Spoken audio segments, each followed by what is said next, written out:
आप सबको प्रभु यीशु मसीह के नाम से मेरा सलाम जय यीशु के। उम्मीद करता हूँ कि आप लोग ज़िंदा खुदा बाप प्रभु यीशु मसीह के अनुग्रह से कुशल से होंगे, ठीक होंगे और महामारी के इस समय में अपने परिवार के साथ लॉकडाउन में प्रभु की उपस्थिति में उसके अनुग्रह के अंदर जी रहे होंगे। ये समय है प्रभु यीशु मसीह के साथ, उस परमेश्वर के साथ समय बिताने का।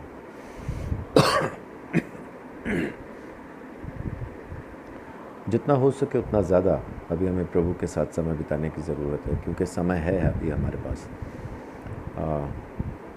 सारी दौड़ धूप शांत हो गई है और लॉकडाउन की वजह से हम सब घरों पे हैं, तो ये टाइम हम ज़रूर उस खुदा के साथ बिता सकते हैं। आज जो मैं आपके साथ बात करने वाला हूँ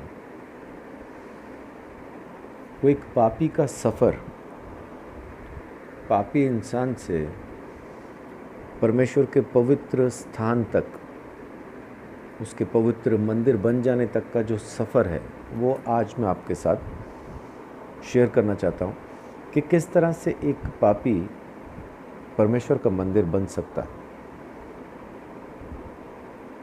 ये हमारे लिए से मेरी मुराद है कि हम लोग जो प्रभु यीशु मसीह को जानते हैं, हमारे लिए तो है ही,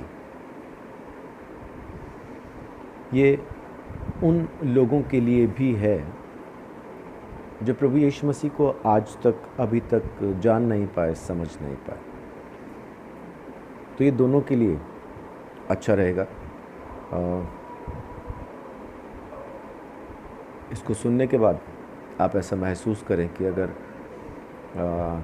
किसी ऐसे शख्स को, किसी ऐसे जन को, दोस्त को, रिश्तेदार को जो अभी प्रभु को नहीं जानता, उसे ये भेजना चाहिए ताकि वो भी परमेश्वर के अनुग्रह को पहचान सके, जान सके, तो ज़रूर उनके साथ भी इस वीडियो को आप शेयर कीजिएगा। प्रभु आशीष करें। पवित्र आत्मा के मंदिर तक, पापी से पवित्र आत्मा के मंदिर तक का जो सफ़र है, मैं आपके साथ इफिसियों के ख़त से इसको देखूंगा। इफिसियों का ख़त, उसका 2 अध्याय, इसमें पौलुस बात करता हुआ आता है कि हमारा उद्धार अनुग्रह से हुआ है, हमारे कर्मों से नहीं। अब कर्म का मतलब यहाँ पे उसका भलाई के कर्मों से उसका मतलब नहीं है। यहाँ पौलुस जो कर्म कह रहा है तो वो व्यवस्था के मुताबिक किए गए कर्म, बलिदान और तमाम वो चीज़ें जो किसी इंसान को पवित्र ठहराने के लिए व्यवस्था के मुताबिक बताई जाती हैं, उन कामों से तुम्हारा उद्धार नहीं हुआ, पौलुस कहता है, बल्कि विश्वास के द्वारा अनुग्रह ही से तुम्हारा उद्धार हुआ है। और 2 अध्याय उसकी 11 और 12 आयत, ये एक पापी की दशा है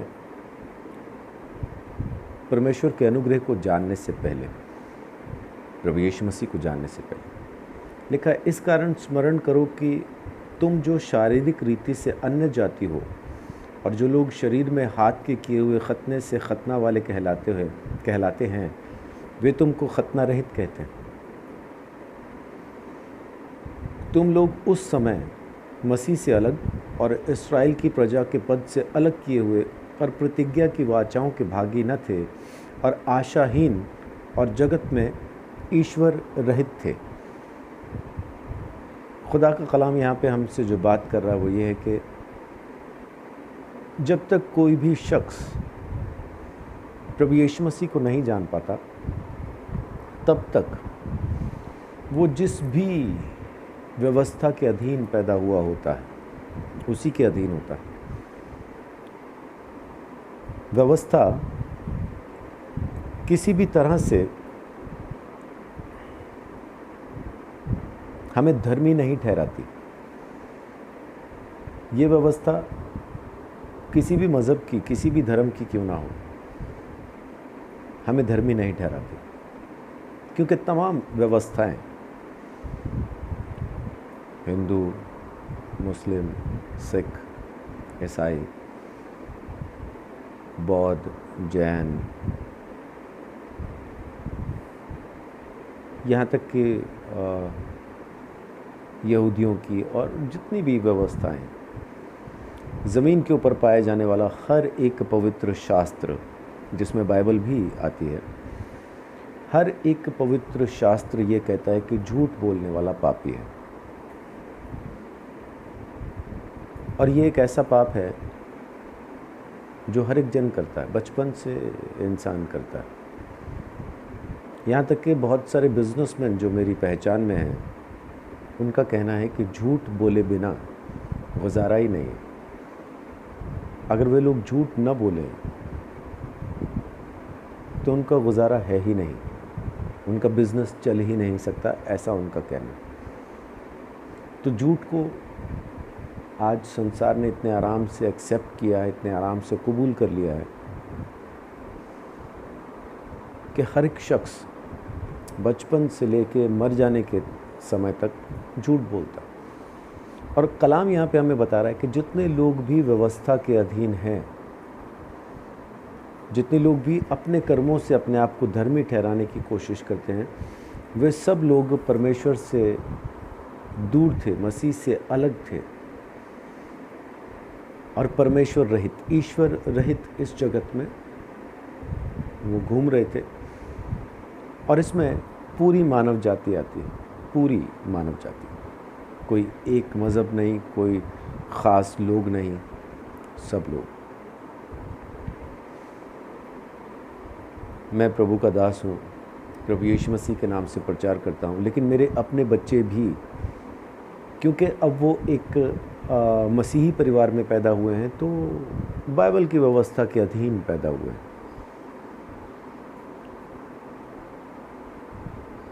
जब तक वो लोग, मेरे बच्चे, बाइबल के मुताबिक ज़िंदगी जिएंगे, उनका उद्धार नहीं होगा। अब इस बात में कन्फ्यूज़न, आप लोग ऐसा कंफ्यूज नहीं हो जाइएगा, क्योंकि कन्फ्यूजन का कारण ये हो सकता है कि अच्छा बाइबल के मुताबिक नहीं जिए, बाइबल के मुताबिक जिएंगे तो फिर धर्मी नहीं बनेंगे। मतलब क्या? मतलब ये कि जब तक वो प्रभु यीशु मसीह को अपना उद्धारकर्ता स्वीकार नहीं करेंगे, तो तब तक अगर वो बाइबल के मुताबिक भी ज़िंदगी को जीने की कोशिश करें, तब भी उनका उद्धार नहीं होगा, क्योंकि बाइबल उनका उद्धार नहीं करेगी। बाइबल एक व्यवस्था है और व्यवस्था साफ कहती है कि झूठ बोलने वाला परमेश्वर के राज्य में प्रवेश नहीं करेगा। तो मेरे बच्चे एक पासबान के, एक पास्टर के बच्चे होने की वजह से स्वर्ग नहीं जाएंगे। उनके उद्धार का कारण यीशु मसीह है। जब तक वो यीशु को स्वीकार नहीं करेंगे, तब तक उनका उद्धार नहीं होगा। तो ये सारा संसार परमेश्वर से दूर है, परमेश्वर से रहित है, उसकी महिमा से रहित है। देखिए, रोमियो 3 अध्याय और उसकी 19 और 20 आयत में आपके लिए पढ़ता हूँ। वो क्या कहती है? वहाँ पे लिखा है, हम जानते हैं कि व्यवस्था जो कुछ कहती है उन्हीं से कहती है जो व्यवस्था के अधीन है, इसलिए कि हर एक मुंह बंद किया जाए और सारा संसार परमेश्वर के दंड के योग्य ठहरे। अब व्यवस्था उन्हीं के लिए है जो उसके अधीन है, जो उसकी सुनते, मानते और जो उसके मुताबिक धर्मी बनना चाहते हैं। उन्हीं के लिए व्यवस्था जो कुछ कहती है उन्हीं को कहती है, क्योंकि वो उसके ग़ुलाम हैं, वो उसके अधीन है। और ये सब इसलिए है ताकि परमेश्वर के सामने सब चुप रह सके, उनका मुंह बंद किया जाए और सारा संसार दंड के योग्य ठहरे। बाइबल कहती है 20 आयत में लिखा है, क्योंकि व्यवस्था के कामों से कोई प्राणी उसके सामने धर्मी नहीं ठहरेगा, इसलिए कि व्यवस्था के द्वारा पाप की पहचान होती है। जब तक संविधान नहीं आया था, तब तक हमें नहीं पता था कि चोरी करने की सज़ा क्या है। लेकिन जब डॉक्टर भीमराव अंबेडकर ने हमारे लिए एक बहुत अच्छा संविधान, ज़मीन के ऊपर जो बहुत सारे देश हैं उनमें जो लॉज़ हैं, कॉन्स्टिट्यूशन है, हिंदुस्तान का कॉन्स्टिट्यूशन जो सबसे बड़ी डेमोक्रेसी उसमें शो होती है, तो एक बहुत अच्छा सेक्युलर संविधान डॉक्टर भीमराव अंबेडकर ने हमें दिया, उस संविधान के आने के बाद, हालांकि वो बहुत अच्छा संविधान है जैसे मैंने अभी कहा, लेकिन ये अच्छा संविधान किसी भी इंसान को धर्मी नहीं ठहराता। ये संविधान लोगों को गुनहगार ठहराने के लिए। एक बार मैं खड़ा था एक ऐसी जगह में जहाँ पे बहुत सारी बाइक्स को, कार को रोका हुआ था। बहुत सारी कार्स थी वहाँ, बाइक्स थी रुकी हुई थी, सबके चालान काटे जा रहे थे जिनके कागजात पूरे नहीं थे। तो एक लड़का जो बहुत जल्दी में था और वो आके उस एएसआई को कहता है कि सर आप प्लीज़ मेरे कागज़ पहले देख लें, मुझे जाना है, मुझे जल्दी है, मेरे पास सब कुछ है, पूरे कागज़ मेरे पास है। एएसआई ने बड़े आराम से उसको बोला कि आप थोड़ी देर इंतज़ार करें, बाकी लोग भी हैं, आप रुकें। लेकिन वो बोला कि नहीं सर मेरे पास सब कुछ है, एक बार आप नज़र मार लो फिर मुझे जाने दो। तब एएसआई उसकी तरफ घूम के उसको कहता है कि खाली कागजात का चालान नहीं होता, मैं 72 बातों के लिए तेरा चालान काट सकता हूँ। उस लड़के ने बाथरूम स्लीपर्स पहन रखे थे, जिसमें से उसने, एएसआई ने कहा, जिसमें से एक बात है कि तू स्लीपर पहन के बाइक नहीं चला सकता, इस बात के लिए भी तेरा चालान काटा जा सकता है। तो जब वो ऐसा कहा गया तब वो शांत होकर खड़ा हो गया कि खाली कागजात से नहीं, और बहुत कुछ है। तो संविधान व्यवस्था कभी भी किसी इंसान को धर्मी ठहराने के लिए नहीं है। वो कहाँ कहाँ कसूरवार है, कहाँ कहाँ उसका दोष है, कहाँ कहाँ उसकी कमियां हैं, ये बताने के लिए व्यवस्था, ताकि परमेश्वर जब न्याय करे तो वो धर्मी ठहरे, न्यायी ठहरे। कोई परमेश्वर पर ये इल्ज़ाम ना लगा सके, दोष ना लगा सके कि तूने तो पक्षपात किया, क्योंकि जिस व्यवस्था के मुताबिक लोग अपने आप को धर्मी ठहराना चाहते हैं वही व्यवस्था उनको दोषी ठहराएगी। तो ज़मीन के ऊपर का हर शख्स, चाहे वो किसी भी धर्म में क्यों ना पैदा हुआ हो, सब पापी, मेरे बच्चे भी। इसलिए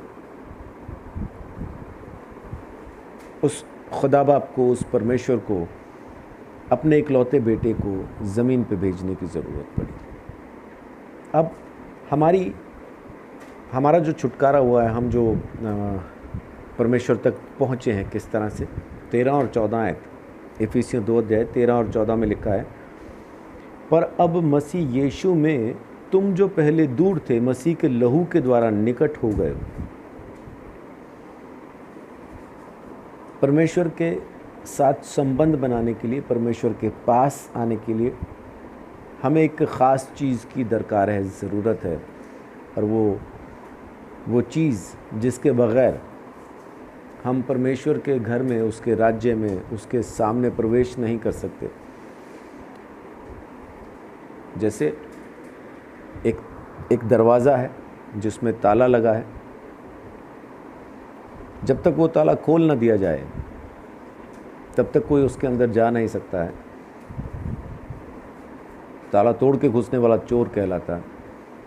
तो ताला खोल के अगर अंदर जाना है अधिकारी के जैसा, तो हमें चाबी की ज़रूरत है। परमेश्वर के राज्य में अगर प्रवेश करना है, अगर उस अनंत जीवन में प्रवेश करना है, अगर उद्धार पाके उस खुदा के घर में रहना है, तो वो चाबी है प्रभु यीशु मसीह का लहू। बिना यीशु मसीह के लहू के कोई भी परमेश्वर के पास नहीं जा सकता, क्योंकि बाकी तमाम व्यवस्थाएं कहती हैं कि पापी को दंड दिया जाएगा,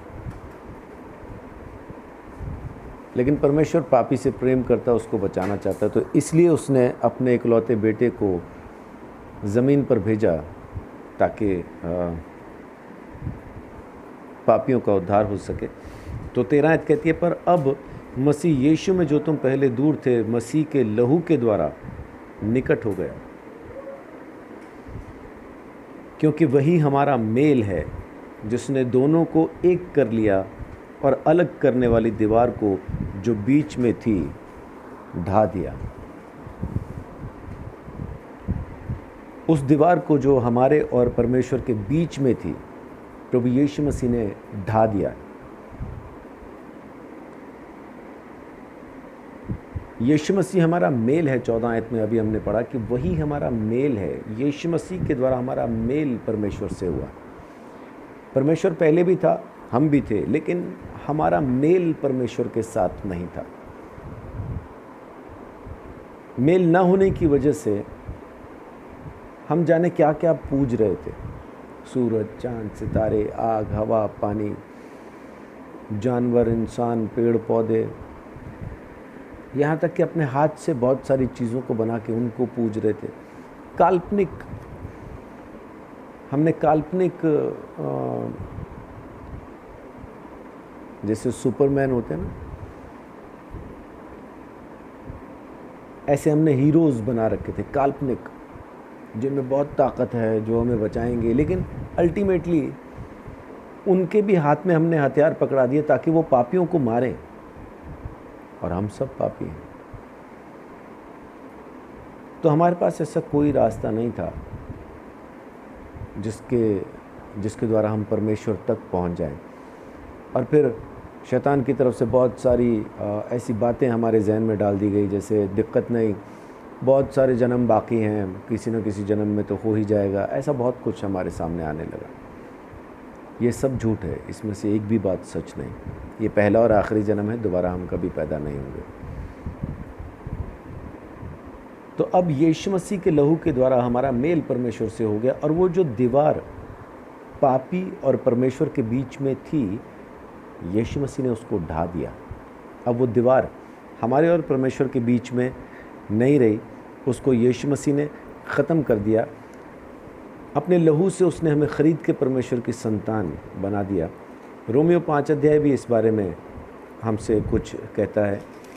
रोमियो 5 में लिखा है, उसकी 8 से 10 तक पढ़ता हूँ। परंतु परमेश्वर हम पर अपने प्रेम की भलाई इस रीति से प्रकट करता है कि जब हम पापी ही थे तभी मसीह हमारे लिए मरा। अतः जबकि हम अब उसके लहू के कारण धर्मी ठहरे, तो उसके द्वारा परमेश्वर के क्रोध से क्यों न बचेंगे? क्योंकि बैरी होने की दशा में उसके पुत्र की मृत्यु के द्वारा हमारा मेल परमेश्वर के साथ हुआ, तो फिर मेल हो जाने पर उसके जीवन के कारण हम उद्धार क्यों न पाएंगे? सो परमेश्वर का धन्यवाद, जिस चीज़ को मनुष्य नहीं कर सकता था, परमेश्वर ने स्वयं वो करके दे दिया। अपना इकलौता बेटा हमारे लिए दे दिया, ताकि हम उस पर यकीन करें, विश्वास करें, ईमान लाएं और परमेश्वर की संतान बन जाएं। अभी हमारा मेल, एक पापी का मेल परमेश्वर से सिर्फ इसी शर्त पे होता है, अगर वो यीशु मसीह के लहू के द्वारा बचाए जाते हैं। प्रभु यीशु मसीह के लहू पे विश्वास करते हैं कि यीशु के लहू से मैं ख़रीदा गया और अब से मैं परमेश्वर की संतान हूँ। जब तक यीशु मसीह का लहू नहीं आता, तब तक किसी भी पापी का रिश्ता परमेश्वर के साथ नहीं हो सकता। ये मैं यहाँ कह रहा हूँ और वहाँ पे ये प्रकट हो जाएगा। तो इससे पहले कि वहाँ जाएं, जांचने की कोशिश करें, समझने की कोशिश करें, अपनी व्यवस्था को पढ़ें। जिस भी व्यवस्था के अधीन आप पैदा हुए, आपकी व्यवस्था आपके उद्धार के लिए कौन सा कन्फर्म्ड, फिर से कहता हूँ, ऐसा कौन सा रास्ता बताती है आपकी व्यवस्था जो पक्का ये साबित करती है, सबूत देती है कि आपका उद्धार हो गया। अब आप किसी भी तरह से नाश नहीं होंगे, नरक में नहीं जाएंगे, आपका पक्का उद्धार हो गया। ऐसी क्या बात आपकी व्यवस्था कहती है? कुछ ना मिले तो मैं आपको बताता हूँ, यीशु मसीह के लहू के द्वारा ये पक्का है, क्योंकि वो दाम है, दिया गया। आगे हम इसको देखेंगे। तो हमारा उद्धार ऐसा कैसे हो गया? आखिर ऐसी कौन सी चीज़ है जो यीशु मसीह ने की और जिससे ये कन्फर्म हो गया कि हाँ जी हमारा उद्धार हो चुका है? 15 और 16 आयत में इसको देखें। लिखा है इफिसियों 2 का 15-16, और अपने शरीर में बैर अर्थात वह व्यवस्था जिसकी आज्ञाएं विधियों की रीति पर थीं। प्रभु यीशु मसीह ने हमारे और परमेश्वर के बीच में जो बैर था, बैर क्या था? बाइबल कहती है व्यवस्था की आज्ञाएं। दोबारा पढ़ता हूँ, गौर से सुनिए। और अपने शरीर में बैर अर्थात वह व्यवस्था जिसकी आज्ञाएं विधियों की रीति पर थी।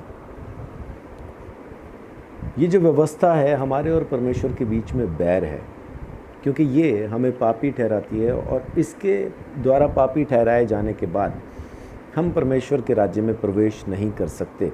और ये खाली मैं दिखा रहा हूँ बाइबल, तो आप ये ना समझें कि सिर्फ बाइबल एक ऐसी व्यवस्था है जो हमें पापी ठहराती है। अगर आप हिंदू हैं तो आपके पास जो वेद, उपनिषद, पुराण हैं वो भी झूठ बोलने वाले को नरक ही भेजते हैं। अगर आप मुस्लिम हैं तो कुरान के अंदर जो लिखा है वो भी यही कहती है कि झूठ बोलने वाला नरक में ही जाएगा। सिख हैं तो गुरु ग्रंथ साहब यही कहता है। जैनी हैं तो महावीर की शिक्षाओं को देखें। बुद्ध हैं तो गौतम बुद्ध की बातों को जानिए।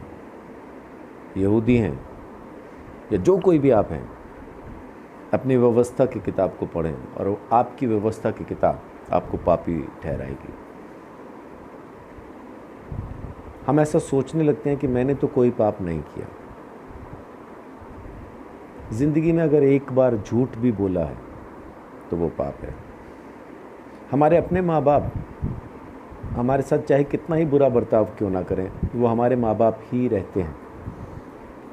हम कभी उनको छोड़ के जाने का विचार नहीं करते, उनसे अलग हो जाने के बारे में कभी नहीं सोचते। लेकिन जब बात सास ससुर की आती है तो हमें सिर्फ 5 मिनट लगते हैं ये फैसला लेने के लिए कि हम अलग हो जाएंगे। ये तमाम बातें बताती हैं कि हम पापी हैं। अपने माँ बाप से अलग होने में हमें बड़ी दिक्कत है, लेकिन सास ससुर से अलग होने में हमें ज़रा भी मिनट नहीं लगता। लेकिन वहीं पे हम ये नहीं सोचते कि जिस लड़के को हमने पैदा किया है, ये लड़का बड़ा होकर जब शादी करेगा तो एक बीवी इसके पास भी आएगी और वो फिर हमें इसी नज़र से देखेगी जिस नज़र से आज हम अपने सास ससुर को देख रहे हैं। और जब उसकी बीवी हमसे हमारे बेटे को अलग करेगी बुढ़ापे के समय में, तब हमें कैसा लगेगा? हमें लगता है कि हम कुछ बुरा नहीं कर रहे हैं, लेकिन बहुत सारी बातें ऐसी हैं जो परमेश्वर को पसंद नहीं आती, वो हम कर रहे हैं। और इसलिए कर रहे हैं क्योंकि हमको लगता है कि ये करने से मैं सही हूँ जो मैं ये कर रहा हूँ। और बहुत सारे सलाहकार भी आपके आसपास आपको ऐसा सुनाई देंगे जो ये कहेंगे नहीं नहीं ठीक है, तू ये ठीक कर रहा है, हाँ ये काम कर, तू कोई नहीं, तू ठीक है, हम तेरे साथ हैं। सब पापी हैं, कोई भी धर्मी नहीं। तो परमेश्वर और हमारे बीच में जो बैर है वो व्यवस्था है। जिस भी व्यवस्था के अधीन आप पैदा हुए, वो व्यवस्था हमारे और परमेश्वर के बीच में बैर का कारण है। 15 आयत फिर पढ़ता हूँ। अपने शरीर में बैर अर्थात वह व्यवस्था जिसकी आज्ञाएं विधियों की रीति पर थी। अब इस बैर को यीशु मसीह ने क्या किया? मिटा दिया।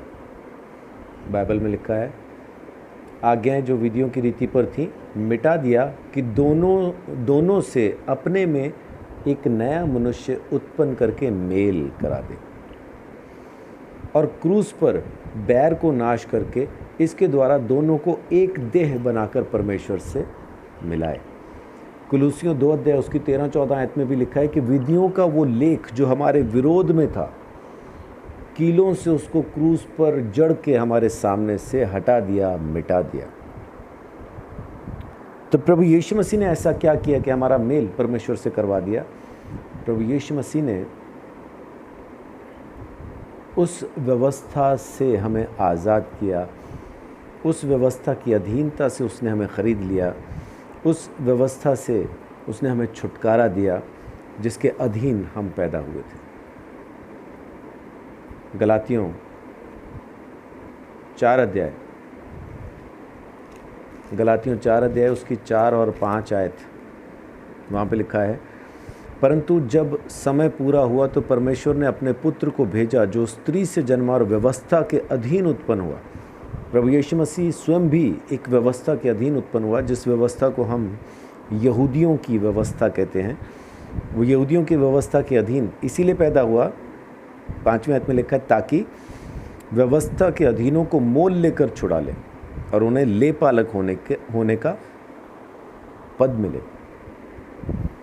तो प्रभु यीशु मसीह ने जो एक ख़ास काम किया वो ये किया कि हमको उसने व्यवस्था से आज़ाद कर दिया, व्यवस्था की अधीनता से उसने हमें छुड़ा लिया। आज हम व्यवस्था की अधीनता में नहीं है, व्यवस्था की अधीनता में नहीं है। ऐसे जो मुराद है बाइबल जो सिखाती है वो ये है कि आज आज्ञा न मानने की वजह से जो दंड हमारे ऊपर था, जो ये व्यवस्था कहती थी तूने ये बात नहीं मानी इसलिए तू पापी है, तूने रेड लाइट क्रॉस की है इसलिए तेरे खिलाफ़ चालान बनता है, तो हमारे ख़िलाफ़ आज ये व्यवस्था चालान नहीं काटती। आज ये व्यवस्था हमें पापी नहीं ठहरा सकती। क्यों? क्योंकि हम इस व्यवस्था के अधीन नहीं हैं। जैसे मैं हिंदुस्तान में रहता हूँ, हिंदुस्तान में रहने की वजह से मैं अमेरिका का जो कॉन्स्टिट्यूशन है उसके अधीन नहीं हूँ। अमेरिका का कॉन्स्टिट्यूशन चाहे कितना ही अच्छा क्यों ना हो, चाहे कितना ही भला क्यों ना हो, पर मुझे दोषी नहीं ठहरा सकता, क्योंकि मैं अमेरिका के कॉन्स्टिट्यूशन के अंडर नहीं आता। यहाँ पे मैं लेफ़्ट हैंड पे चलता हूँ, keep to the left India में हमें सिखाया जाता है, लेकिन अमेरिका में वैसा नहीं है। यहाँ पे हम राइट हैंड साइड पे बैठ के ड्राइव करते हैं। कार में जब हम बैठते हैं तो हम कार के राइट हैंड साइड पे बैठते हैं, इसलिए हम लेफ़्ट साइड पे ड्राइव करते हैं। लेकिन अमेरिका में जब मैं कार में बैठूंगा तो मैं राइट साइड पे नहीं बैठूंगा, मैं लेफ़्ट पे बैठूंगा। लेफ़्ट हैंड ड्राइव है वहाँ पे। तो लेफ़्ट हैंड ड्राइव होने की वजह से अब मुझे अपनी गाड़ी को राइट हैंड साइड में रखना है। लेकिन अगर मैं हिंदुस्तान के मुताबिक अमेरिका में कार चलाऊं और लेफ़्ट हैंड पे रखूं तो मेरा चालान तुरंत हो जाएगा।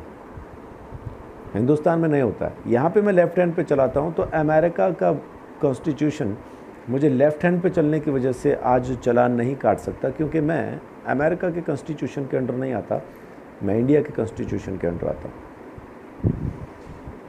प्रभु यीशु मसीह ने जो हमें व्यवस्था की अधीनता से आज़ाद किया है, तो उसका मतलब है कि प्रभु यीशु मसीह ने संसार की जो व्यवस्था है, जो ये लिखा हुआ जो वचन है, इससे आज़ाद करके हमें आत्मा की व्यवस्था में, स्वर्ग की व्यवस्था में रख दिया। आज ये व्यवस्था मुझे पापी नहीं ठहरा सकती, क्योंकि मैं इसके अधीन नहीं रहा। अब मैं आत्मा में प्रभु यीशु मसीह के अधीन हूँ। तो इस व्यवस्था का पालन धर्मी होने के लिए अब मुझे ज़रूरत नहीं।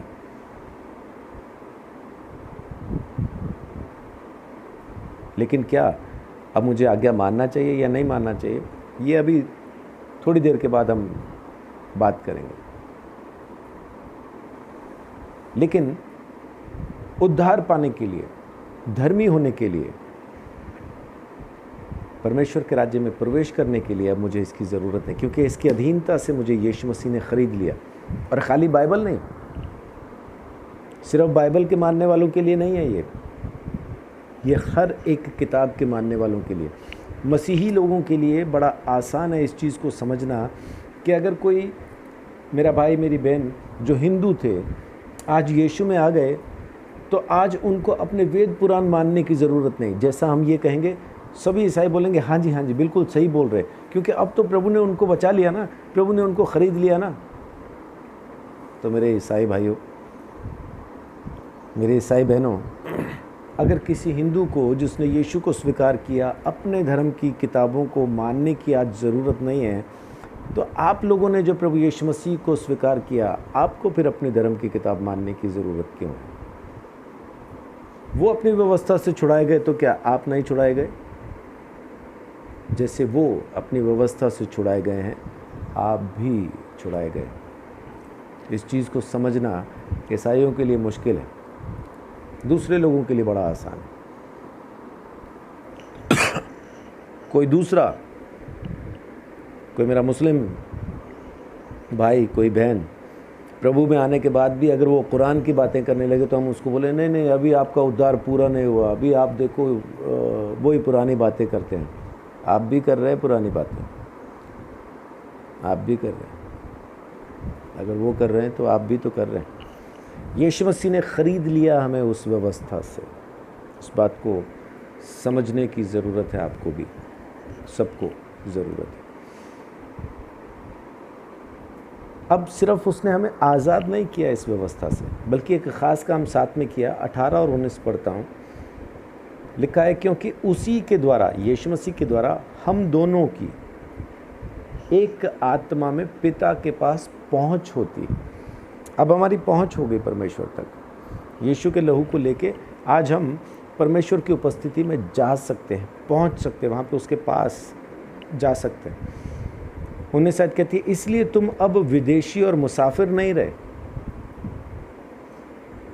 आज हम विदेशी और मुसाफिर नहीं हैं, परंतु पवित्र लोगों के संगी, स्वदेशी और परमेश्वर के घराने के हो गए। आज हम ज़मीन के लिए विदेशी और मुसाफिर हो गए, परमेश्वर के लिए विदेशी और मुसाफिर नहीं रहे, क्योंकि अब हम सब पवित्र लोगों के साथ उसके संगी, स्वदेशी, उसी के देश के हैं और परमेश्वर के घराने के हो गए। अब हम उस खुदा के ख़ानदान का, उसके घर का हिस्सा हैं, उसके परिवार के लोग हैं, उसकी संतान, उसके बेटे, उसकी बेटियां हैं। अब हम संसार में जो व्यवस्थाएं हैं, इन तमाम व्यवस्थाओं से आज़ाद हो गए, जिसमें बाइबल भी आती है। अब हम इनमें से किसी भी किताब के अधीन नहीं रह गए, न बाइबल के, न वेद उपनिषद के, न कुरान के, न गुरु ग्रंथ साहिब के, न किसी और किताब के। हम आज़ाद होकर परमेश्वर की संतान बन गए। दिक्कत वहाँ आती है जहाँ पे हम बाकी तमाम किताबों को अलग और बाइबल को अलग रख के ये सोचना शुरू करते, नहीं, उनसे हम निकल गए, लेकिन बाइबल के अधीन आज भी है। वैसा नहीं है। ये जो बात हो रही है ना, पौलुस जो बात कर रहा है, ये इसी किताब के मानने वालों से बात कर रहा है, किसी दूसरी किताब के मानने वालों को नहीं कह रहा। इन्हीं को कह रहा है कि तुम इसके अधीनता से ख़रीदे गए हो, बचा लिए गए हो। आज हम परमेश्वर के घराने के हो गए हैं। अब हमें उसके घर का होने के लिए और कुछ करने की ज़रूरत नहीं है। मेरे पास 3 बच्चे हैं, बड़ी बेटी है, फिर बेटा है, फिर छोटी बेटी है। अब इन तीनों बच्चों को मेरी संतान बनने के लिए आज ज़मीन के ऊपर मेरा आज्ञाकारी होने की ज़रूरत नहीं है। वो मेरी बात न भी माने तब भी मेरी ही बच्चे हैं। वो पैदा हो चुके मेरे घर में, मेरे द्वारा पैदा हो चुके हैं। अब उनको मेरी संतान बनने के लिए अलग से कोई काम नहीं करना पड़ेगा। अब ये नहीं है कि वो ये जब तक ये काम नहीं करेंगे, जब तक वो मेरी बातों को पूरा नहीं मानेंगे, तब तक वो मेरे बेटे, मेरी बेटियां नहीं बन पाएंगे। वैसा नहीं है। नालायक भी हों, मेरी बातों को न भी माने, तब भी क्योंकि वो मुझ में पैदा हो चुके, मेरे घर में, मेरे ख़ानदान में पैदा हो चुके, तो मेरे ही बच्चे रहेंगे, आज्ञाकारी हों या ना हों। आज्ञाकारी हैं तो मैं उनकी बातों को सुनूंगा, उनकी इच्छाओं को पूरा करने की कोशिश करूंगा। आज्ञाकारी नहीं है तो फिर मैं उनकी उतनी ज़्यादा सुनूंगा नहीं। उनकी इच्छाएं उनकी मर्ज़ी के मुताबिक पूरी नहीं होंगी। मेरी बातों को सुनते और मानते रहेंगे तो जो चाहिए सो मिलता रहेगा, नहीं मानेंगे तो नहीं मिलेगा। जैसे मैं अपना उदाहरण देता हूँ कि मैं 15 साल की उम्र से मैंने नशा करना शुरू किया, चरस, गांजा, अफीम, ये वो सब, पूरा 20 साल तक मैंने ड्रग्स लिए हैं। मेरी वेन्स नज़र नहीं आती क्योंकि मैंने 7.5 साल इंजेक्शन भी लगाए हैं। इस 20 साल के नशे की ज़िंदगी में आखिरी के जो 7.5 साल थे वो मैंने इंजेक्शन्स लगाए हैं। मेरे माँ बाप मुझसे बहुत प्रेम करते हैं, मेरे भाई बहन मुझसे बहुत प्रेम करते हैं, लेकिन जिस टाइम पे मैं नशे की ज़िंदगी में था मुझे उनका प्यार दिखता नहीं था, क्योंकि मुझे कुछ नहीं चाहिए था उनसे सिवाय पैसे के, क्योंकि मुझे पैसा चाहिए था नशा करने के लिए और वो लोग देते नहीं थे, इसलिए मुझे उनमें कभी प्रेम दिखाई नहीं दिया।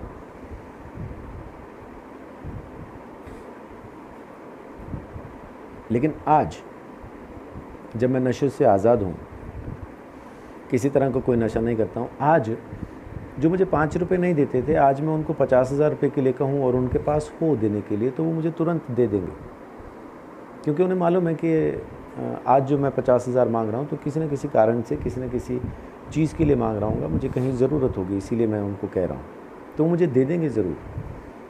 उस टाइम पे उन्होंने 5 रुपया भी नहीं दिया। तो एग्जैक्टली ऐसा ही मेरे बच्चे, अब उनको मेरी संतान होने के लिए मेरे आज्ञाकारी होने की ज़रूरत नहीं है, माने न माने मेरे बच्चे हैं। प्रभु यीशु मसीह पर यकीन रखने वाले, उस पर ईमान रखने वाले, उस पर विश्वास करने वाले यीशु मसीह के द्वारा परमेश्वर की संतान हो गए। यूहन्ना 1 अध्याय उसकी 12 आयत में लिखा है, जितनों ने उस पर विश्वास किया उन सबको उसने परमेश्वर की संतान होने का अधिकार दिया।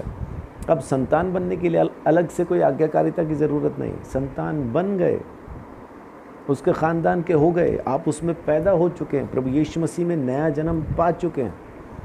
तो जब आप यीशु में पैदा हो गए तो परमेश्वर की संतान है। अब आज्ञा मानने से संतान नहीं बनेंगे, संतान बन चुके। और बने कैसे? इस व्यवस्था की अधीनता से खरीदे जाने के बाद। अब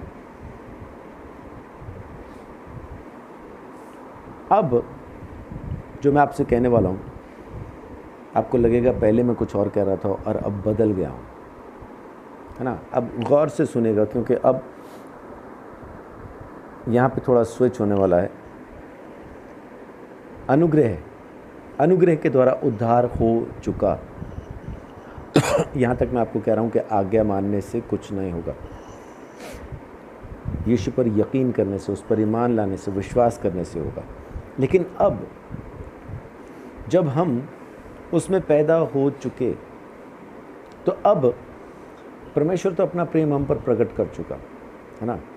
यूहन्ना 3:16 में लिखा है, क्योंकि परमेश्वर ने जगत से ऐसा प्रेम किया कि अपना इकलौता बेटा दे दिया। परमेश्वर ने जगत से ऐसा प्रेम किया कि अपना इकलौता पुत्र दे दिया, ताकि जो कोई उस पर विश्वास करे वो नाश ना हो बल्कि अनंत जीवन पाए। और पहला यूहन्ना का खत 4 अध्याय उसकी 10 आयत में लिखा है, प्रेम इसमें नहीं कि हमने परमेश्वर से प्रेम किया, पर इसमें है कि उसने हमसे प्रेम किया और हमारे पापों के प्रायश्चित के लिए अपने पुत्र को भेजा। ये परमेश्वर ने अपना प्रेम हमारे ऊपर प्रकट कर दिया। अब बारी हमारी है।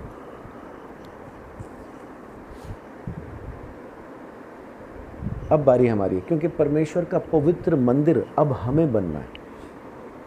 हम खरीदे गए, उसकी प्रॉपर्टी बन गए, लेकिन अब हम उसका पवित्र मंदिर बने, ये बारी अब हमारी है।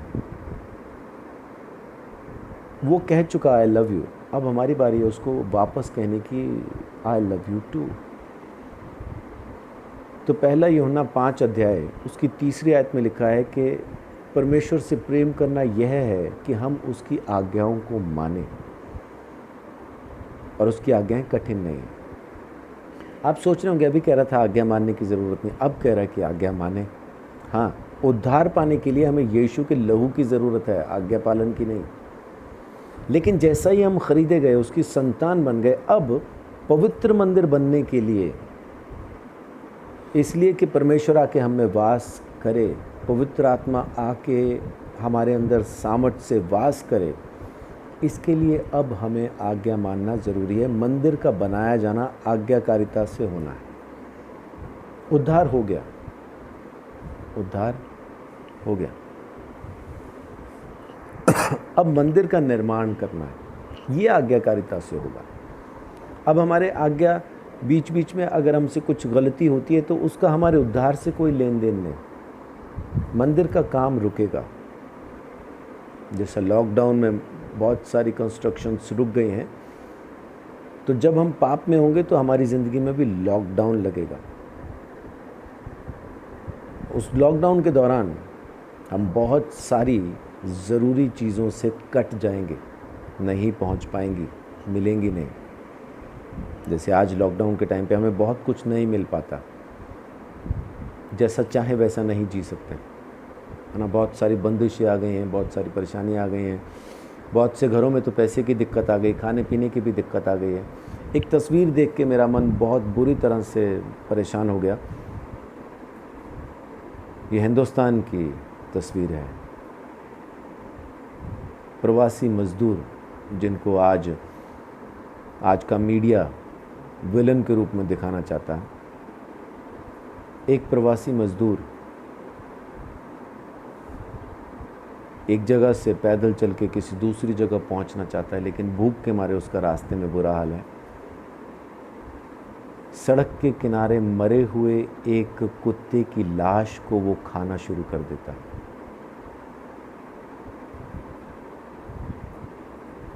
आप समझ सकते हैं उसकी हालत क्या होगी उस वक्त। मेहनतकश इंसान जो मजदूरी करके रोटी कमाना जानता है,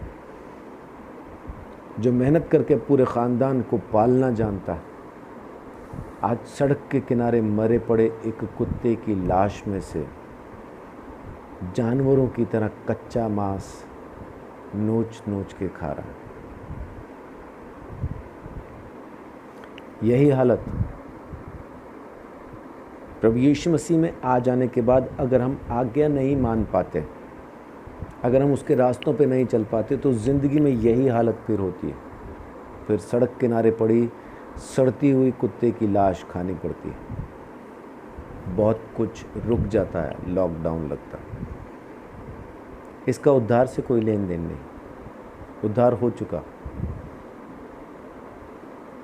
यीशु मसीह में आप मुक्ति पा चुके हैं, लेकिन अब जो ज़िंदगी जीनी है, यहाँ पे आज्ञाकारिता बहुत ज़रूरी है परमेश्वर का पवित्र मंदिर बनने के लिए। देखिए क्या लिखा है, यीशु मसीह क्या कहता है यूहन्ना 14 अध्याय में।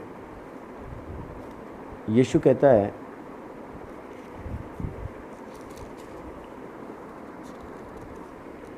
यूहन्ना 14 में 14 का 15 में कहता है, यदि तुम मुझसे प्रेम रखते हो तो मेरी आज्ञाओं को मानोगे। और आगे 23 और 24 में लिखता है, यीशु कहता है, यूहन्ना ने लिखा है इसको। यीशु कहता है, यीशु ने उसको उत्तर दिया, यदि कोई मुझसे प्रेम रखेगा तो वह मेरे वचन को मानेगा, और मेरा पिता उससे प्रेम रखेगा, और हम उसके पास आएंगे, उसके साथ वास करेंगे। जो मुझसे प्रेम नहीं रखता वह मेरे वचन नहीं सुनता, मेरे वचन नहीं मानता, और जो वचन तुम सुनते हो वह मेरा नहीं वरन पिता का है जिसने मुझे भेजा। ये बातें मैंने तुम्हारे साथ रहते हुए तुमसे कहीं, परंतु सहायक अर्थात पवित्र आत्मा जिसे पिता मेरे नाम से भेजेगा वह तुम्हें सब बातें सिखाएगा, और जो कुछ मैंने तुमसे कहा है वह सब तुम्हें स्मरण कराएगा। तो यीशु मसीह साफ यहाँ पे हमें बता रहा है कि उसका पवित्र मंदिर बनने के लिए हमें आज्ञाकारी होने की ज़रूरत है। पिता के साथ वो आके हमारे साथ वास करेगा। प्रेरितों के काम 5:32 में साफ लिखा है कि पवित्र आत्मा उन्हीं को दिया गया है जो आज्ञाकारी है ना। लेकिन ये इसलिए नहीं कि हम धर्मी ठहरें या हमारा उद्धार हो जाए, वैसा नहीं। व्यवस्था से तो हम छूट चुके हैं, व्यवस्था से हम छूट चुके हैं। देखिए रोमियो 7 अध्याय रोमियो 7:6 में क्या लिखा है? परंतु जिसके बंधन में हम थे उसके लिए मरकर अब व्यवस्था से ऐसे छूट गए कि लेख की पुरानी रीति पर नहीं वरन आत्मा की नई रीति पर सेवा करते हैं। अब चीज़ बदल गई। अब हम व्यवस्था की रीति पर नहीं आत्मा की रीति पर बढ़ते हैं, प्रभु में आगे चलते हैं, उसका पवित्र मंदिर बनते जाते हैं। 2 कुरिन्थियों 5:17 में लिखा है कि देखो जो कोई यीशु मसीह में है वो नई सृष्टि है, पुरानी बातें बीत गई, सब नया हो गया। तो अब हम व्यवस्था की अधीनता में नहीं लेकिन यीशु मसीह के अनुग्रह में और परमेश्वर की प्रेम और पवित्र आत्मा, परमेश्वर की आत्मा की व्यवस्था में। तो इसलिए अब आज्ञाकारिता के साथ हमारा काम है कि हम परमेश्वर का मंदिर बनते चले जाएं। उद्धार पाने के बाद, परमेश्वर से मुक्ति पाने के बाद अब ये काम हमारा है। यीशु मसीह ने एक काम कर दिया, उसने हमें उद्धार दे दिया, ठीक है, धन्यवाद प्रभु। लेकिन अब हमारा काम शुरू होता है कि हम अपने आप को परमेश्वर का मंदिर बनाएं। देखिए 2 कुरिन्थियों 3 अध्याय उसकी 12 से 18 तक मैं आपके लिए पढ़ता हूँ। इसलिए ऐसी आशा रखकर हम हियाव के साथ बोलते हैं और मूसा के समान नहीं, जिसने अपने मुंह पर पर्दा डाला था ताकि इजरायली उस घटने वाले तेज के अंत को ना देखें, परंतु वे मतिमंद हो गए क्योंकि आज तक पुराना नियम पढ़ते समय उनके हृदयों पर वही पर्दा पड़ा रहता है, पर वह मसीह में उठ जाता है। व्यवस्था के मुताबिक जो आज भी ज़िंदा रहना चाहते हैं उन पे पर्दा पड़ा हुआ है, लेकिन यीशु में उठ जाता है।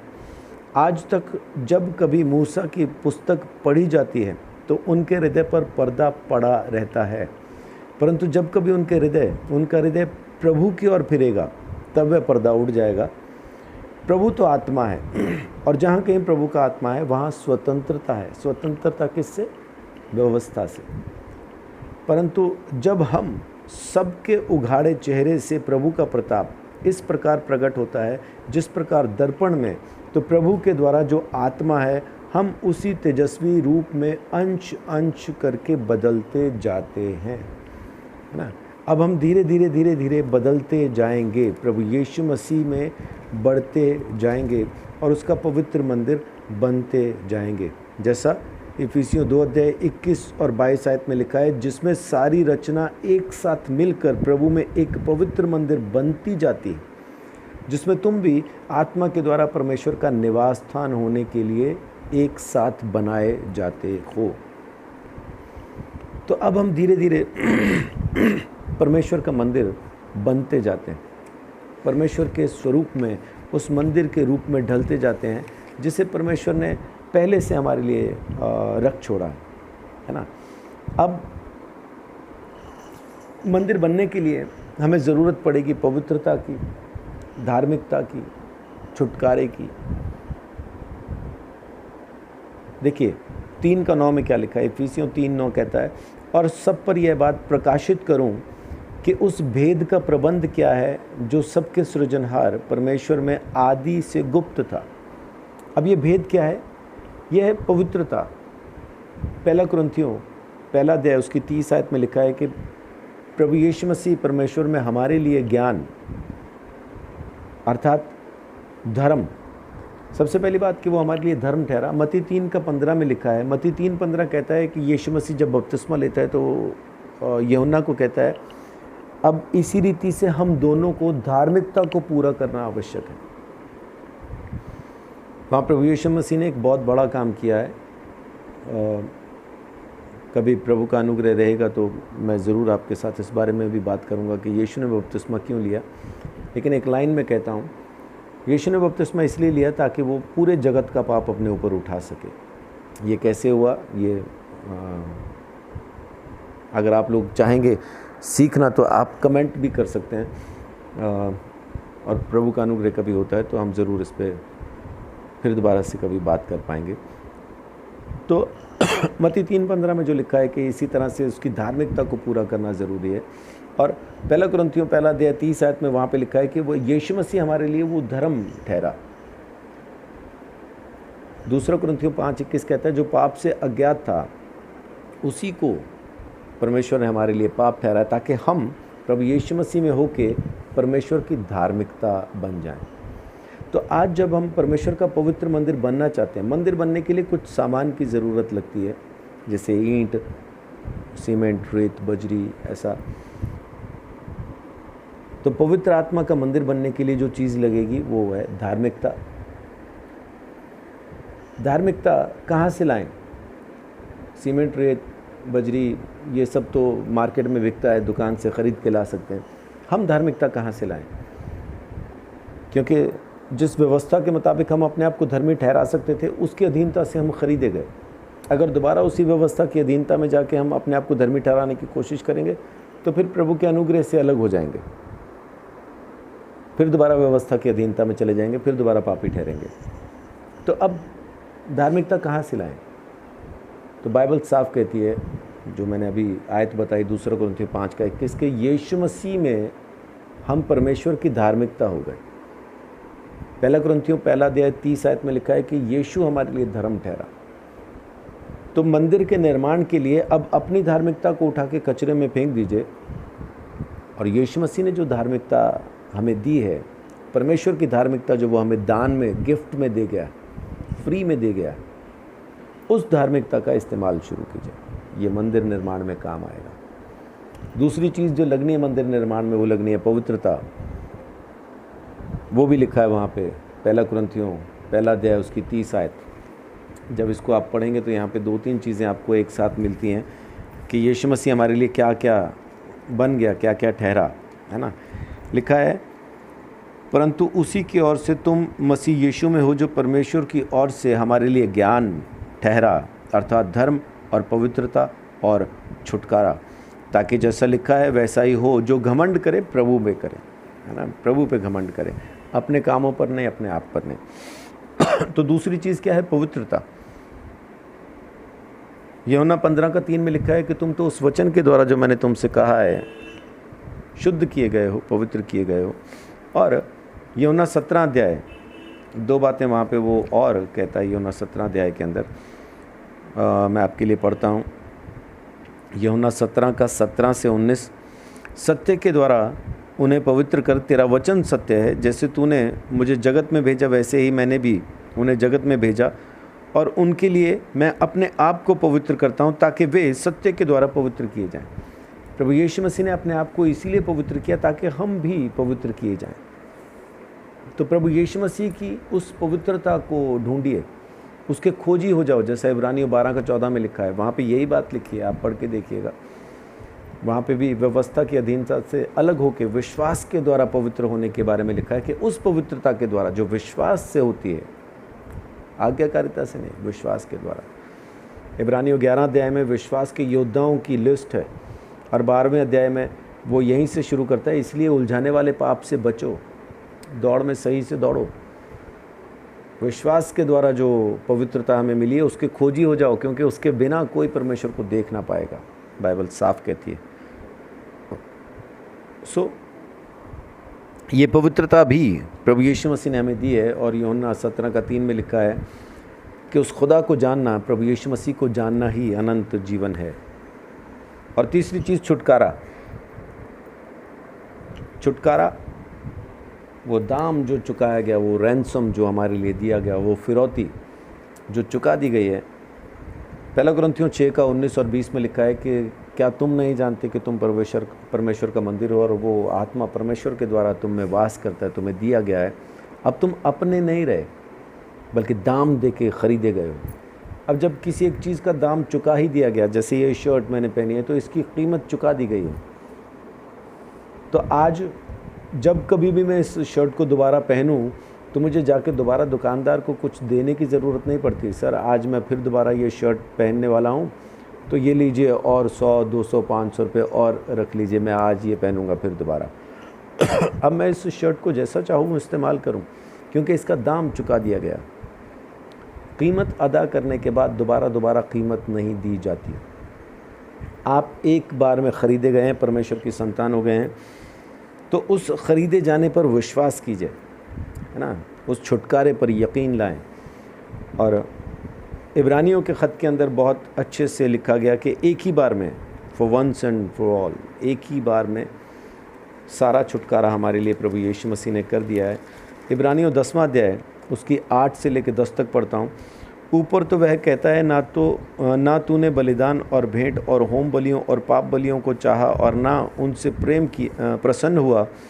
यद्यपि ये बलिदान तो व्यवस्था के अनुसार चढ़ाए जाते हैं, फिर यह भी कहता है, देख मैं आ गया हूँ ताकि तेरी इच्छा पूरी करूँ। अतः वह पहले को उठा देता ताकि दूसरे को नियुक्त करे। अब पहले को व्यवस्था को उठा देता ताकि दूसरे को, यानी आत्मा की व्यवस्था को वो नियुक्त करे।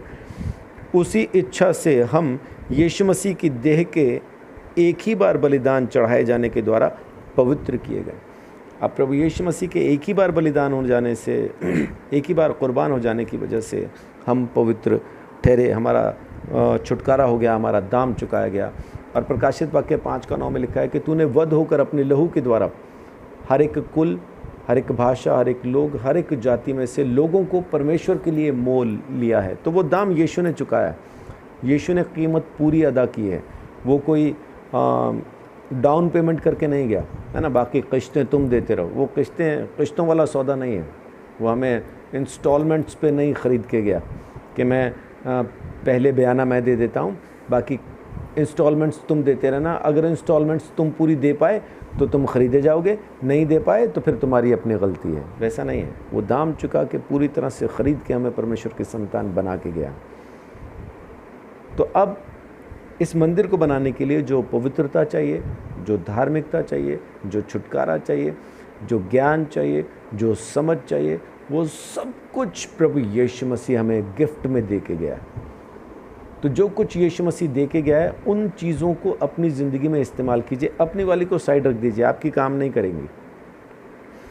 आप वाली धार्मिकता, आप वाली पवित्रता, आप वाली आज्ञाकारिता आपका कुछ भी काम नहीं करेगा, क्योंकि हमारा कुछ भी ऐसा है नहीं कि परमेश्वर के स्टैंडर्ड को मैच कर पाए। तो इसलिए अपने वाला उठाओ, साइड में रखो। काम ही नहीं आएगा तो फ़ायदा क्या है ना। जैसे लाइसेंस आज मेरे पास ड्राइविंग लाइसेंस है, लेकिन ये लाइसेंस अमेरिका में काम करेगा कि नहीं, ये अलग चीज़ है। अमेरिका जाऊंगा तो मुझे वहाँ का लाइसेंस चाहिए होगा, हिंदुस्तान का लाइसेंस वहाँ काम नहीं करता। तो ऐसा ही ज़मीन की आज्ञाकारिता, शरीर में जो आज्ञाकारिता हम पूरी करने की कोशिश करते हैं, वो आत्मा के स्टैंडर्ड को मैच नहीं करती। आत्मा की आज्ञाकारिता अलग है, शरीर की आज्ञाकारिता। शरीर में हम व्यवस्था की बातों को मान के अपने आप को धर्मी ठहराना चाहते हैं, लेकिन हम धर्मी ठहर चुके इस बात का यकीन करके, यीशु मसीह के बलिदान पर विश्वास करके जब हम आज्ञाकारिता मानते हैं, आज्ञाकारिता करते हैं, तो वो आत्मा की आज्ञाकारिता, व्यवस्था की नहीं है। अब हम पापी नहीं ठहरेंगे, दोषी नहीं ठहरेंगे, लेकिन पवित्र मंदिर बन पा रहे हैं कि नहीं, उसका इस बात पे असर आएगा। तो पवित्र आत्मा का मंदिर बनने के लिए ज़रूरी है कि अब हम उसकी आज्ञाओं को मानें, उसके पीछे चलें, उसकी बातों को सुनें, समझें। जो कुछ यीशु मसीह कह रहा है, यीशु मसीह की बातों को सुनते और मानते हुए उसके पीछे चलें। ये एक भेद की बात है ना। पौलुस कहता भेद की बात है। तो भेद इसी में है कि हम यीशु मसीह की चीज़ों को इस्तेमाल करें। और ये ज्ञान घमंड करने के लिए ज्ञान पाना नहीं है, ये ज्ञानी होने के लिए ज्ञान पाना नहीं है। तो ये ज्ञान पाने की ज़रूरत क्या है कि हम प्रभु यीशु मसीह के द्वारा पवित्र हुए, धर्मी हुए, उसी के उसको इस्तेमाल करना है। ये किस लिए है? 10वें आयत में लिखा है 3:10, इफिसियों 3:10 कहता है, ताकि अब कलीसिया के द्वारा परमेश्वर का विभिन्न प्रकार का ज्ञान उन प्रधानों और अधिकारियों पर जो स्वर्गीय स्थानों में है प्रकट किया जाए। तो ये ज्ञान क्यों चाहिए हमें? ये पवित्रता क्यों चाहिए? ये धार्मिकता क्यों चाहिए? ये छुटकारा क्यों चाहिए? ताकि शैतान और उसकी सेना के ऊपर हम अपने इस अधिकार को प्रकट कर सकें, उनको हरा सकें, उनको अपनी ज़िंदगी से निकाल बाहर कर सकें। इसके लिए हमें इस ज्ञान की, इन चीज़ों की, यीशु मसीह की पवित्रता, यीशु मसीह की धार्मिकता, यीशु मसीह का छुटकारा, यीशु मसीह का ज्ञान, यीशु मसीह की समझ, यीशु मसीह की सामर्थ, सब कुछ जो प्रभु यीशु मसीह का, वो हमें इसीलिए चाहिए। यीशु मसीह का जीवन, यीशु मसीह का पुनरुत्थान, यीशु मसीह का सत्य, सब कुछ इसीलिए चाहिए ताकि हम ये शैतान के ऊपर प्रकट करके उसको बता सकें कि ये तमाम अधिकार यीशु मसीह मुझे दे गया है, और इस वजह से आज तू मेरी ज़िंदगी में कुछ नहीं कर सकता, है ना। इफिसियों 6 का 10 से 12 तक देखिए, वहाँ पे लिखा है, इसलिए प्रभु में और उसकी शक्ति के प्रभाव में बलवंत बनो। अब यहाँ हमारी नहीं लिखा, उसी में यीशु में और उसकी शक्ति में ही बलवंत बनो।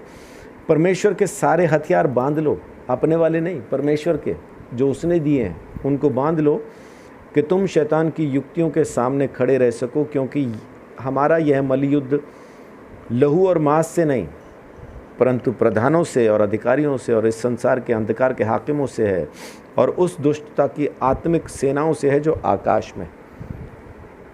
शैतान को पूरी तरह से ख़त्म करने के लिए, उसकी योजना को समझने के लिए, उस पर जय हासिल करके आगे बढ़ के प्रभु को, परमेश्वर को महिमा देने के लिए अब ज़रूरी है कि हम इन सब बातों को अपनी ज़िंदगी में लेके आएँ।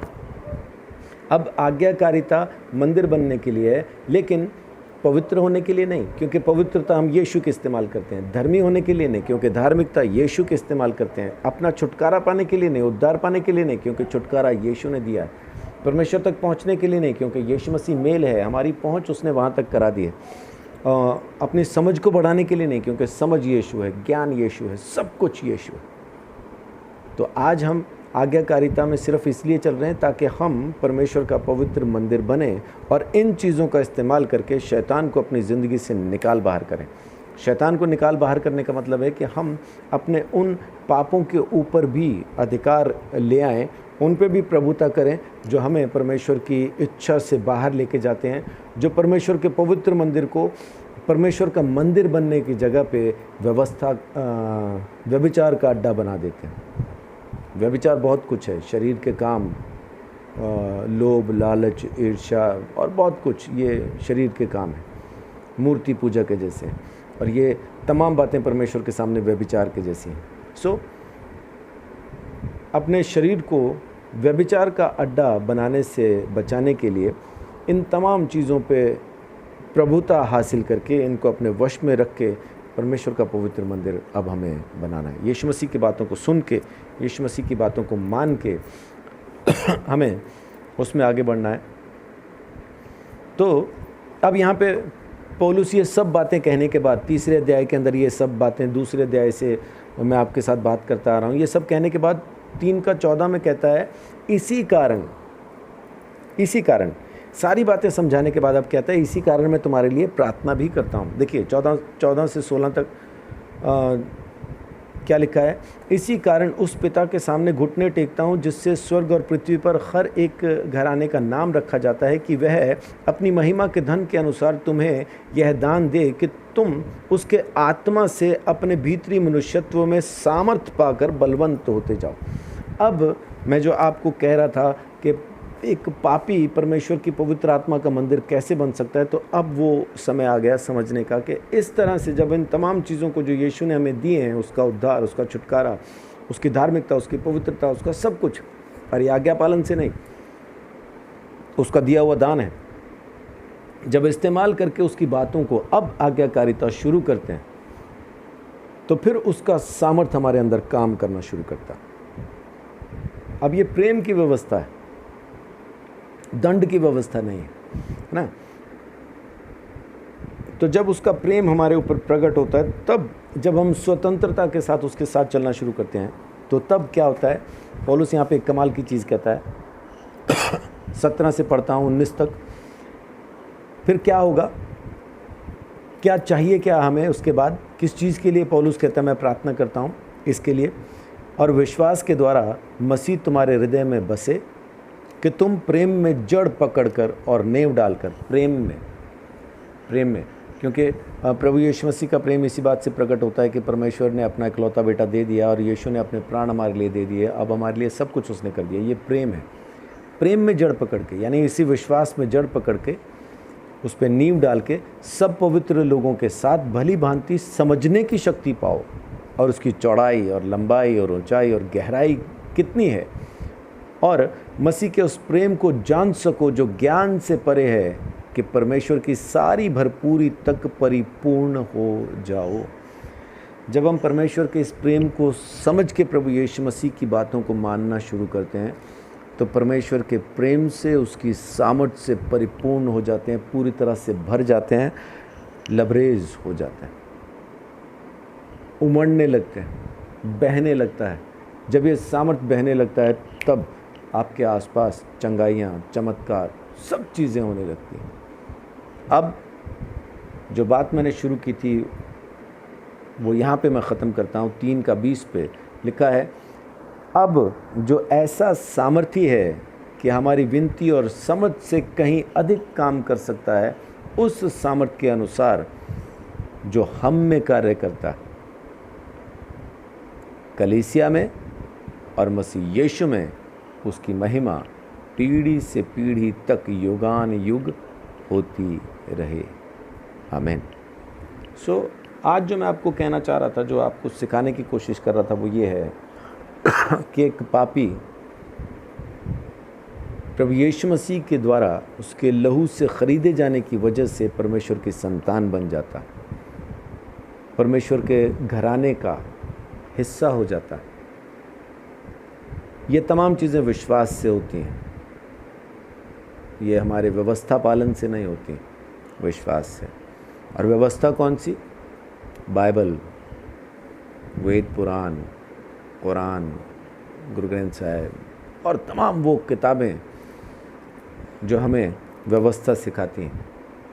इन तमाम व्यवस्था की किताबों से हमें ख़रीद के आज़ाद कर देता है, बाइबल से भी, और हमें परमेश्वर की संतान होने का अधिकार देता है। लेकिन अब वो कहता है कि जब मैंने तुमसे प्रेम किया तो अब तुम जो मुझसे प्रेम करते हो, तो कैसे पता चलेगा मैंने प्रेम किया? कैसे पता चला? मैंने अपने प्राण तुम्हारे लिए दे दिए। प्रभु तेरा धन्यवाद, तेरे प्रेम के लिए तूने प्रगट में दिखाया, तू सच में मुझसे प्रेम करता।